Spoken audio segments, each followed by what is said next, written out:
देहरादून में बादल फटने के बाद एक पहाड़ी का 3 लाख रुपए बह गया, 9 तोला सोना भी दब गया।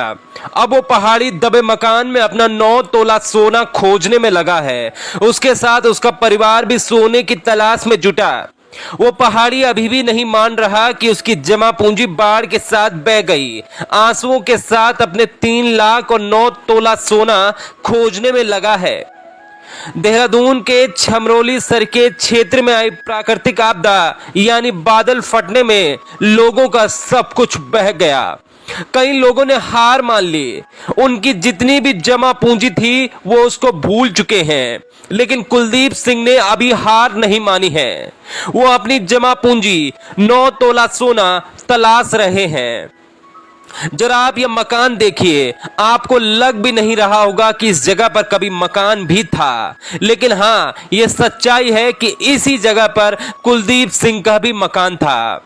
मकान की जगह दूर दूर तक सिर्फ और सिर्फ अब मलबा नजर आ रहा है। कुलदीप को उम्मीद है कि वो मलबा हटने पर उन्हें सोना जरूर मिलेगा। कुलदीप सिंह बताते हैं कि 1.5 साल पहले उनकी शादी हुई थी। बड़ी धूमधाम से शादी कराई गई थी। उसकी पत्नी के पास कुछ तोला सोने के गहने थे जो उसे दहेज में मिले थे। और कुछ दिन पहले उनकी बेटी का अन्नप्राशन भी हुआ था, जिसमें बच्ची के ननिहाल की ओर से कुछ गहने मिले थे। ये सारे गहने उन्होंने घर में एक अलमारी के अंदर रखे हुए थे। वो कहते हैं कि कल तक जहां मिट्टी पत्थर की दीवारों के भीतर भरे पूरे परिवार की खुशियों का बसेरा था, जाने किसकी नजर लगी कि पल भर में घर तिनके की तरह मलबे के ढेर में बदल गया। वो बताते हैं कि बादल फटने के बाद सब कुछ दब गया और बह गया। लेकिन उन्हें आज मलबा थोड़ा कम होते दिखा। जिस अलमारी में सोना रखा था उसका एक हिस्सा उन्हें दिखा, लेकिन अभी भी उन्हें सोना नहीं मिला।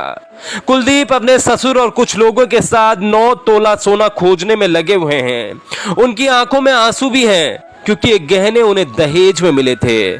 शादी सिर्फ 1 साल पहले हुई थी। सरकार से उन्होंने मुआवजे की मांग भी की है।